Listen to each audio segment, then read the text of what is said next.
Hello friends, आप देख रहे हैं स्पोर्ट्स विद रवीश। मैं हूं आपके साथ रवीश बेस्ट। और दोस्तों, जब से भारत की सरकार ने पाकिस्तान के यूट्यूबर्स पर, स्पेशली जो स्पोर्ट्स के जो यूट्यूबर्स थे, उन पे जब से डिजिटल स्ट्राइक मारी है, बौखला गए हैं दोस्तों। अब इन्होंने गाली गलौज करना शुरू कर दिया है, क्योंकि इनकी एक बहुत बड़ी मेजर सोर्स ऑफ इनकम तो इंडिया का कंटेंट था। क्योंकि इनको कोई भी फर्क नहीं पड़ता कि पाकिस्तान की क्रिकेट टीम की हालत क्या है, इनको सिर्फ फर्क पड़ता है इंडियन क्रिकेटर से और इंडियन क्रिकेट टीम से। इनको हिंदुस्तान से भी कोई लेना देना नहीं है। लेकिन इनका जो मेन कंटेंट अभी तक दोस्तों रहा है वो इंडियन क्रिकेट टीम रही है। अब आप देखें ना, पाकिस्तान में पीएसएल चल रही है, लेकिन उसके बारे में कोई कंटेंट नहीं बनाएगा। कंटेंट किसके बारे में बनेगा? आईपीएल के बारे में। पाकिस्तान की क्रिकेट टीम चाहे न्यूजीलैंड में खेल रही हो, लेकिन भारतीय क्रिकेट टीम क्या कर रही है, उस पर ये सारे लोग कंटेंट बनाते थे, जिसपे एक बहुत बड़ी डिजिटल स्ट्राइक जो है वो भारत की सरकार ने इन पे लगाई, रोकथाम लगाई। और अब दोस्तों इससे बौखला गए। अब ये बिल्कुल गाली गलौज पर आ गए हैं। इनके एक यूट्यूबर है, उसका नाम है मट्टी।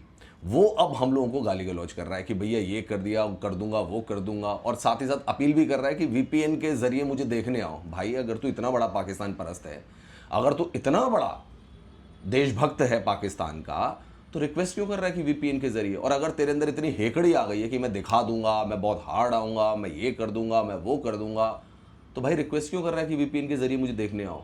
क्योंकि ये दोस्तों खुद भी जानता है कि इसका पूरा का पूरा सब्सक्राइबर बेस जो है वो इंडियन है। इंडिया के लोग ही इसको व्यूज दिया करते थे, इंडिया के लोग ही इसको सुपर चैट दिया करते थे। लेकिन जब भारत सरकार ने डिजिटल स्ट्राइक मारी है, तब से सब हिल गए। और दोस्तों, ये क्या मतलब भारत सरकार के ऊपर क्या आरोप लगा रहे हैं कि उन्होंने हमारा जो कवरेज थी उसका रेस्ट्रिक्शन कर दिया है, ये कर दिया है, वो कर दिया। क्यों भाई? तुम क्या भारत के सिटीजन हो या पाकिस्तान के सिटीजन हो? कौन सा तुम्हें संविधान में ऐसा यहाँ पे वो दिया गया है, फंडामेंटल राइट्स तुम्हारे भारत सरकार ने ले लिए हैं, जो तुम इतने ज़्यादा तिलमिलाए हुए हो हैं? और दोस्तों, ये अब हम लोगों को बोलना शुरू कर दिया, क्योंकि हम लोगों ने एक बड़ी कैंपेन चलाई थी पाकिस्तानी यूट्यूबर्स के खिलाफ। स्पोर्ट्स वालों की मैं बात कर रहा हूँ कि इनको सुपर चैट, इनको व्यूज़ नहीं देने चाहिए। तो हम लोगों के ऊपर दोस्तों ये आरोप लगा रहे हैं और कह रहे हैं कि इंडिया के जो लोग हैं वो बड़े खुश हो रहे हैं, वो सेलिब्रेट कर रहे हैं कि हमें बंद कर दिया। जी हाँ, क्योंकि हम नहीं चाहते कि हमारे देश के लोगों का ब्रेन वॉश करने वाले लुटेरे इस देश में एग्जिस्ट करें। तो बिल्कुल मैं तो कहूँगा भारत सरकार का ये सही कदम था जो इनको रेस्ट्रिक्ट किया गया है। एक यूट्यूबर तो दोस्तों इतना इतना गिर गया है कि वो एक भारतीय पत्रकार को आस्तीन का सांप तक करार दे रहा है। उसका कहना है कि भाई मैंने उनको फेसबुक सिखाया था। बहुत बढ़िया, फेसबुक इन्होंने सिखाया था। इनको पता भी है पहले फेसबुक चीज़ें कब कहाँ लॉन्च हुई, कैसे आई।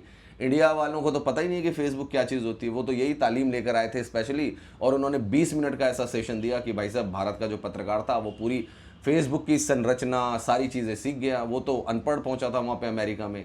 सारा कुछ ज्ञान तो इन्हीं पाकिस्तानियों को हुआ था है। अगर किसी ने किसी से कुछ हेल्प मांग भी ली कि भैया आप कैसे इसको हम बढ़ा सकते हैं, तो इसका मतलब ये नहीं कि आपने भैया उनको पूरा पीएचडी और डॉक्टरेट और सब चीज़ की उपाधि दी थी और अब आप उनको आस्तीन का सांप बोलने लग जाओ। ये कोई तरीका नहीं है। एक्चुअल में दोस्तों, पाकिस्तान के जो यूट्यूबर्स हैं ये बहुत बुरी तरीके से बौखला चुके हैं। इनकी बहुत बुरी तरीके से हिल चुकी है दोस्तों, क्योंकि एक बहुत बड़ा सब्सक्राइबर बेस इनका इंडिया में था। क्योंकि इनका जो कंटेंट था वो दो चीज़ों पे बेस था, पाकिस्तान की टीम को गाली देना और दूसरा था हिंदुस्तान की टीम की तारीफ करना। लेकिन ये सिर्फ इंडियन क्रिकेटर्स की तारीफ करते थे, हिंदुस्तान की कभी तारीफ नहीं करते थे। ये एक बहुत बड़ी फैक्टर लेके चलते थे कि हमें अमन की आशा का जो द्वीप है वो हम जलाएंगे, लेकिन अंदर से हम नफरत करेंगे हिंदुस्तान के साथ। वैसे हमें हिंदुस्तान बर्दाश्त नहीं रहेगा, लेकिन बस इंडियन क्रिकेट टीम की हमें चरण वंदना करनी है और पाकिस्तान क्रिकेट टीम को हमें गाली देनी है। ये दोस्तों कैसे देशभक्त हैं, कैसे पाकिस्तान परस्त हैं ये, जो अपने ही देश की टीम को गालियां देते हैं। इसके पीछे सबसे बड़ा रीज़न ये था हिंदुस्तानी सब्सक्राइबर को अट्रैक्ट करना, कि हिंदुस्तान के सब्सक्राइबर देखकर खुश होंगे कि एक पाकिस्तानी अपनी टीम को गाली दे रहा है, लेकिन हिंदुस्तान टीम की तारीफ कर रहा है हर मौके मौके पर। आप देखिए, पाकिस्तान में पीएसएल चल रही है, पैजामा सलवार लीग, लेकिन उसका कोई कंटेंट नहीं है। इंडियन प्रीमियर लीग पर पाकिस्तान का हर छोटा या बड़ा यूट्यूबर जो है वो कंटेंट बना रहा है। अब टाइमिंग भी ऑलमोस्ट सेम होती है पीएसएल और आईपीएल की, लेकिन उसके बावजूद भी पीएसएल से कोई लेना देना नहीं है, आईपीएल से लेना देना है। खुद की टीम चाहे वहां पे हार रही हो न्यूजीलैंड के साथ, लेकिन चिंता किस चीज़ की है कि भारतीय क्रिकेट टीम का इंग्लैंड दौरे के लिए चयन कब होगा, सेंट्रल कॉन्ट्रैक्ट कब मिलेंगे। ये सारे कॉन्ट्रैक्ट जो थे दोस्तों, ये सारे जो कंटेंट था उसको ये पेश करते थे भारतीय सब्सक्राइबर के साथ। अब ऐसी चोट पहुंची है कि अब आ गए हैं गाली गलौज करने पर कि भैया कुछ लोग जो हैं वो हमारे थंबनेल लगा रहे हैं, बहुत ज़्यादा खुशी मनाई जा रही है, ये तो ऐसे देख रहे हैं कि जैसे बहुत सक्सेसफुल हो गया। मेरे को एक बात समझ में नहीं आ रही है कि अगर भारत सरकार ने पाकिस्तान वालों के कंटेंट को रेस्ट्रिक्ट कर दिया है, उनके यूट्यूब, इंस्टाग्राम, ट्विटर को यहाँ पर रेस्ट्रिक्ट कर दिया है, तो भाई इन्हें किस चीज़ की प्रॉब्लम हो रही है? ये तो पाकिस्तान के नागरिक है ना, ये अपना कंटेंट पाकिस्तान में दिखा सकते हैं। और पाकिस्तान अगर ये कहते हैं कि भाई हम पाकिस्तानी हैं, सच्चे पाकिस्तानी, हम देशभक्त पाकिस्तानी हैं, तो इनको क्या प्रॉब्लम हो रही है? पाकिस्तान में दिखाएं अपना कंटेंट। इन्हें पाकिस्तान में अपना कंटेंट दिखाने से तो किसी ने नहीं रोका है, और भी मुल्कों में अपना कंटेंट दिखा सकते हैं। तो ये हिंदुस्तान सरकार से किस चीज़ की मांग कर रहे हैं? और क्या इन्होंने इंडियन गवर्नमेंट से कोई रजिस्ट्री साइन कर रखी थी? कोई पैक्ट हुआ था कभी भारत सरकार और पाकिस्तान की सरकार के बीच कि यूट्यूबर्स को रेस्ट्रिक्ट नहीं किया जाएगा? भारत ने उस पैक्ट को तोड़ दिया है। क्या इनके फंडामेंटल राइट्स का हनन कर दिया भारतीय सरकार ने पाकिस्तान के यूट्यूबर्स का? कि मतलब इनका कोई भारत के संविधान में कुछ उल्लेख था, कुछ लिखा हुआ था क्या कि अगर पाकिस्तान के जो यूट्यूबर हैं उनको रेस्ट्रिक्ट नहीं किया जाएगा? ये सब इतने बौखलाए हुए क्यों हैं? ये इतना चिल्ला क्यों रहे हैं? ये मोदी सरकार को क्यों कोस रहे हैं? इनका क्या लेना देना है दोस्तों हमारे देश से? क्या इनका पासपोर्ट इंडियन है? क्या इनका हमने आधार कार्ड बनाया हुआ है? जब इनका कुछ नहीं बनाया हुआ है तो किस हक की लड़ाई ये लड़ रहे हैं? कौन सी मांग ये कर रहे हैं भाई?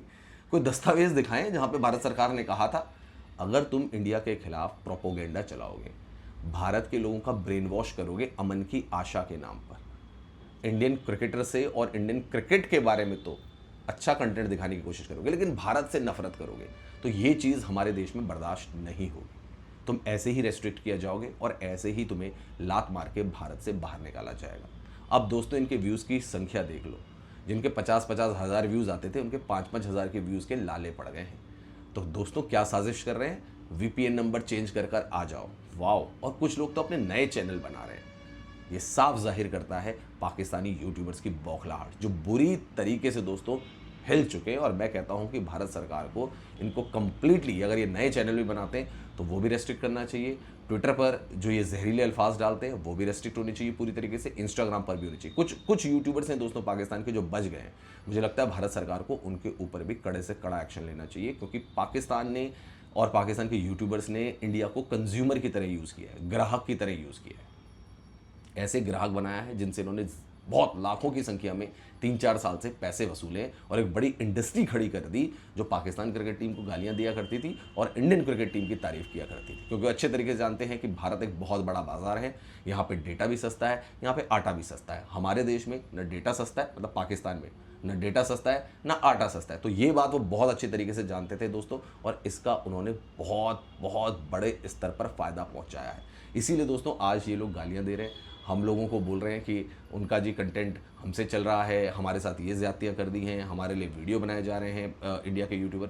और भारत के कुछ पत्रकारों को ये आस्तीन का सांप भी कह रहे हैं, क्योंकि ये बता रहे हैं कि इन्होंने फेसबुक सिखाया था जी किसी को, तो 20 मिनट में पूरा फेसबुक सिखा दिया जी इन्होंने किसी को, और अब कह रहे हैं कि जी उन्होंने हमारे साथ दगा कर दी, हमारे लिए भारत सरकार से कोई अपील नहीं की कि हमारे ऊपर बैन लग रहा है।